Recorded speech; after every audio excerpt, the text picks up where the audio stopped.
जी अस्सलाम वालेकुम स्टूडेंट्स। आज का जो हमारा टॉपिक है वो है addition and subtraction of matrices. कि मैट्रिसेस को एडिशन या सब्ट्रैक्शन कैसे करनी है, कि हमें दो मैट्रिसेस अगर दी गई हैं उनको हम कैसे ऐड या सब्ट्रैक्ट कर सकते हैं।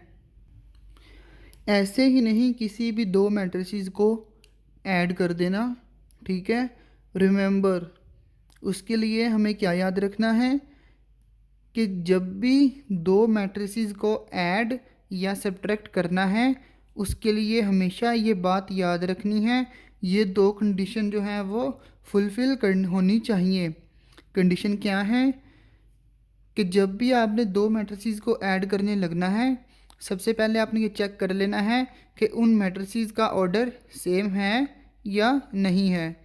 सेम ऑर्डर, जब भी दो मैट्रिसेस को ऐड या सब्ट्रैक्ट करना है आपने सबसे पहले क्या चेक करना है कि आया उन दोनों मैट्रिसेस का ऑर्डर सेम है या नहीं।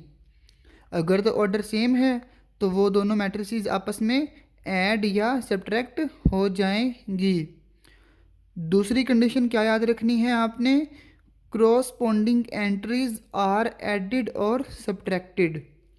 कि जब भी आपने दो मैट्रिसेस को आपस में ऐड करना है क्रॉसपोंडिंग एंट्रीज ही आपस में ऐड या सब्ट्रैक्ट होंगी। जैसे कि ये देखिए, क्रॉसपोंडिंग एंट्रीज का मतलब क्या है, ये एक मैट्रिक्स है, ये एक मैट्रिक्स है, इसमें एलिमेंट्स क्या हैं ए बी सी डी, इसमें एलिमेंट्स क्या हैं ई एफ जी एच, इनको आपस में क्या करना है ऐड, ठीक है। क्रॉसपोंडिंग एंट्रीज आर एडिड और सब्ट्रैक्टेड, इसका क्या मतलब है कि ए में आपने ई को ही ऐड करना है। First entry of first matrices should be added to first entry of second matrix. पहली मैट्रिक्स की पहली एंट्री में दूसरी मैट्रिक्स की ऐड होगी। पहला एलिमेंट पहले एलिमेंट में ऐड होगा, दूसरा एलिमेंट दूसरे एलिमेंट में ऐड होगा, तीसरा एलिमेंट तीसरे एलिमेंट में ऐड होगा, चौथा एलिमेंट चौथे एलिमेंट में ऐड होगा, ठीक है। इसका मतलब ये इस बात का मतलब है कि क्रॉसपोंडिंग एंट्रीज आर एडिड और सब्ट्रैक्टेड, ठीक है। आगे जो डेफिनेशन हमने पढ़नी है वो क्या है, commutative and associative laws of addition of matrices. Commutative and associative laws of addition of matrices क्या हैं, आइए देखते हैं। चलिए देखते हैं। कम्यूटेटिव लॉ अंडर एडिशन क्या है, ए एक मैट्रिक्स है, बी भी एक मैट्रिक्स है। ए मैट्रिक्स को बी मैट्रिक्स में ऐड करें या बी मैट्रिक्स को ए मैट्रिक्स में ऐड करें, दोनों को आंसर क्या आएगा, सेम। ये है commutative law, A plus B is equal to B plus A, ठीक है। मैट्रिसेस के अंदर ये आपने एक बात याद रखनी है, यहाँ पे मैट्रिसेस के अंदर commutative law under addition hold करता है, ठीक है। अभी हमने वो मैट्रिसेस को मल्टीप्लाई करना नहीं सीखा, ठीक है। वहाँ पे मैं आपको बताऊंगा कि मैट्रिसेस के अंदर commutative law under multiplication hold नहीं करता, कि आप ए और बी को मल्टीप्लाई करें और फिर बी और ए को मल्टीप्लाई करें तो वो वहाँ पे आंसर आपका सेम नहीं आएगा। मैं क्या कह रहा हूँ कि ए और बी को आप दोनों मैट्रिसेस को आपस में मल्टीप्लाई करें या बी को पहले रखें और फिर ए से मल्टीप्लाई करवाएं, इन दोनों को आंसर सेम नहीं आएगा। कम्यूटेटिव लॉ अंडर एडिशन ही होल्ड करता है इन जनरल, ठीक है। अंडर मल्टीप्लिकेशन होल्ड नहीं करता, वो हम आगे डिस्कस करेंगे डिटेल में जब हम मैट्रिसेस को मल्टीप्लाई करना सीखेंगे, ठीक है। आगे है associative law under addition. Associative law क्या होता है जी, अगर हमें तीन मैट्रिसेस दी हों ए बी और C, if A B and C are matrices, ठीक है। देन क्या होगा, ए प्लस बी, ठीक है, मैंने स्मॉल ब्रैकेट लगा दी। इसका क्या मतलब है कि पहले ए प्लस बी को ही सोल्व करना है, देन इन दोनों को सोल्व करने के बाद जो भी आंसर आएगा उसमें सी मैट्रिसेस को ऐड कर देना है, ठीक है। इज इक्वल टू, यहाँ पे देखिए अब ब्रैकेट जो है वो चेंज हो गई है, स्मॉल ब्रैकेट जो है वो बी प्लस सी पे आ गई है। इसका क्या मतलब है, पहले बी प्लस सी को सोल्व करना है, ठीक है, जो आंसर आएगा उसमें ए को आपस ऐड कर देना है। तो ए जस्ट ये ब्रैकेट की रोटेशन हुई, ब्रैकेट हमने चेंज की है बस, पहले ए प्लस बी पे है, बाद में बी प्लस सी पे है। कहने का मतलब ये है कि तीन मैट्रिसेस हैं, अगर उनको ऐड करना है आप कर सकते हैं, पहले ए बी को ऐड कर लें, बाद में सी को ऐड कर लें, या पहले बी और सी को ऐड कर लें, या ए को ऐड कर लें, कोई फ़र्क नहीं पड़ता। एसोसिएटिव लॉ अंडर एडिशन भी होल्ड करता है। तीन मैट्रिसेस को ऐड करना है, आप पहले ए प्लस बी को ऐड कर लें, बाद में उसमें सी ऐड करें, या पहले बी प्लस सी को ऐड कर लें, बाद में उसमें ए ऐड कर लें, दोनों का आंसर सेम होगा। ये है हमारे पास एसोसिएटिव लॉ अंडर एडिशन। जो अगली हमारे पास डेफिनेशन है वो है additive inverse of a matrix. Additive inverse क्या होता है हमारे पास, ठीक है, किसी भी मैट्रिसेस का एडिटिव इन्वर्स कैसे फाइंड करते हैं। ये ज़ीरो क्या है, पहले से ज़ीरो को समझ लीजिए कि ये ज़ीरो क्या है। मैट्रिसेस के अंदर ज़ीरो ज़ीरो नहीं है, क्या मैं कह रहा हूँ, ये ज़ीरो रियल नंबर वाला ज़ीरो नहीं है, ये एक नल मैट्रिक्स है। ज़ीरो किसी भी ऑर्डर की हो सकती है, लेकिन स्क्वायर मैट्रिक्स हम कह लें यहाँ पे, ठीक है। ये ज़ीरो एक ज़ीरो मैट्रिक्स है, ठीक है। Additive inverse of a matrix कैसे फाइंड करना है कि आप एक मैट्रिक्स दी गई है, ठीक है, बी को हम ए में क्या कर रहे हैं, ऐड, ठीक है, जवाब में हमें क्या मिल रहा है, एक नल मैट्रिक्स, नल मैट्रिक्स, ठीक है। तो बी को हमने ए में ऐड किया है ना, तो जो बी है हमारे पास वो ए का क्या कहलाएगा, एडिटिव इन्वर्स, ठीक है। इसी तरह आप इसको देखिए, बी में हम किसको ऐड कर रहे हैं, ए को, ठीक है, बी में हम ए को ऐड कर रहे हैं, जवाब में हमें क्या मिल रहा है, ज़ीरो, ज़ीरो यानी नल मैट्रिक्स, ठीक है। तो फिर ये ए बी का क्या हुआ, एडिटिव इन्वर्स। आसान अल्फाज में समझिए, ठीक है, ए एक मैट्रिक्स है, ठीक है, उसमें हम एक दूसरी मैट्रिक्स को ऐड करते हैं, ठीक है, जो मैट्रिक्स ऐड कर रहे हैं उसकी वजह से जो हमें आंसर मिलेगा वो आता है नल मैट्रिक्स, ठीक है।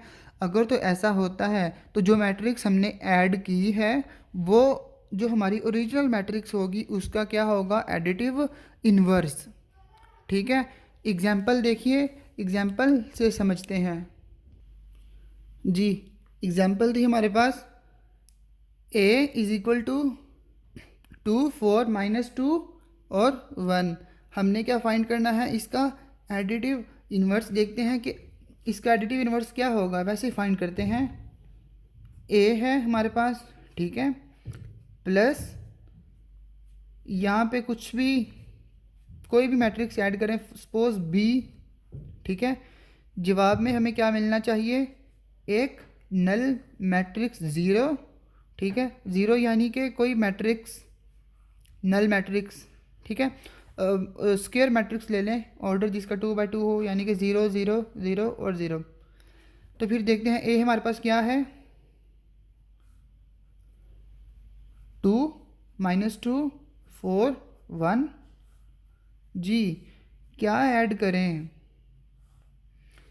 कि आंसर में हमें एक नल मैट्रिक्स मिले। जवाब सिंपल है हमारे पास, देखिए इसको फाइंड करने का तरीका क्या है, सिंपल है। हमारे पास देखिए टू हमने पीछे सीखा था कि दो मैट्रिसेस को जब हम ऐड कर रहे थे, क्रोस्पोंडिंग एंट्रीज जो थी हमारे पास वही आपस में ऐड हो रही थी। तो यहाँ पे जो एंट्री होगी first element of this matrix, इसके first element of this matrix में ऐड होगा, जवाब में हमें क्या मिलेगा? ज़ीरो। तो ये टू है, जब यहाँ पे मैं टू में जब यहाँ पे -2 ऐड होगा तो हमें आंसर में क्या मिलेगा? ज़ीरो। ठीक है, तो पहला एलिमेंट हमने फाइंड कर लिया। उसी तरह आप देखिए दूसरा एलिमेंट क्या है हमारे पास? 4। तो 4 में क्या ऐड करेंगे? आंसर हमें क्या मिले? ज़ीरो। ठीक है, तो 4 में -4 ऐड करेंगे और -2 में क्या ऐड करेंगे? हमारे पास जवाब में हमें ज़ीरो मिले। ठीक है, तो वो जवाब हम इसमें +2 ऐड कर देंगे। ठीक है, 1 है, 1 में क्या ऐड करेंगे? हमें आंसर में ज़ीरो मिले, तो 1 में हम -1 ऐड कर देंगे, तो हमारे पास जवाब में ज़ीरो आ जाएगा। तो ये वाली जो मैट्रिसेस है हमारे पास, ये वाली जो मैट्रिक्स है वो क्या है? बी है प्लस ये वाला साइन। ठीक है, और ये वाली मैट्रिक्स क्या थी हमारे पास? ए मैट्रिक्स थी। ठीक है, जवाब में हमारे पास क्या आया है? एक नल मैट्रिक्स आई है। ठीक है, तो इसका क्या मतलब हुआ कि ये जो मैट्रिक्स है बी, इस मैट्रिक्स का एडिटिव इन्वर्स है, क्योंकि हमने ए में बी को ए में ऐड किया है। ठीक है, हमें आंसर में एक नल मैट्रिक्स मिला है। इसका क्या मतलब हुआ कि बी जो है वो ए का एडिटिव इन्वर्स है। This means B is additive inverse of A. B जो है वो एडिटिव इन्वर्स है ए का। अगर अब जब भी आपको कहा जाए कि आपने एडिटिव इन्वर्स फाइंड करना है किसी भी मैट्रिक्स का, जैसे मिसाल के तौर पर मैं कहूँ ये ए कोई मैट्रिक्स है। ठीक है, क्या मैट्रिक्स है हमारे पास? 1 2 3 4, कोई भी मैट्रिक्स ले लें, इसका एडिटिव इन्वर्स क्या होगा कि जो मैट्रिक्स को आप जिस मैट्रिक्स इसका एडिटिव इन्वर्स वो होगा जो इसमें ऐड करे हमें आंसर में एक नल मैट्रिक्स मिले, तो वो इसी का ही मतलब कि इसी का ही नेगेटिव आप ले लें। ठीक है, -a हो जाएगा हमारे पास, वो क्या होगा? माइनस को हमने मल्टीप्लाई कराया ना ए के साथ, तो हर एक एंट्री के साथ भी मल्टीप्लाई करवाना पड़ेगा हमें। -2 -3 -4। जब आप इस मैट्रिक्स में इस मैट्रिक्स को ऐड करेंगे तो आंसर में आप देखिएगा हमें क्या मिलेगा? एक नल मैट्रिक्स ही मिलेगी। ठीक है, क्या है हमारे पास? ए 1 2 3 4 और हमने ऐड करना है -a क्या है? ये -1 -3 -2 -4। आंसर में हमें क्या मिला? एक नल मैट्रिक्स। जी होप स्टूडेंट्स कि आपको अब एडिटिव इन्वर्स भी फाइंड करना आ गया होगा। अब जब भी आपको कोई मैट्रिक्स दी गई हो, आपसे कहा जाए कि उसका एडिटिव इन्वर्स फाइंड करो, आप उसी मैट्रिक्स को नेगेटिव से मल्टीप्लाई करके उसमें ऐड कर दो। जैसे मैंने यहाँ पे किया, इसी मैट्रिक्स को नेगेटिव से मल्टीप्लाई किया और इसी में ही ऐड कर दिया, तो जवाब में हमें एक नल मैट्रिक्स मिल गया। तो ये हमने एडिटिव इन्वर्स फाइंड करने का तरीका जो है वो यहाँ पे वो भी सीख लिया है कि एडिटिव इन्वर्स कैसे फाइंड करना है। एक्सरसाइज 1.3 में कुछ क्वेश्चंस हैं, find the additive inverse of the matrices, वो आप फाइंड कीजिए और मुझे दिखाइए।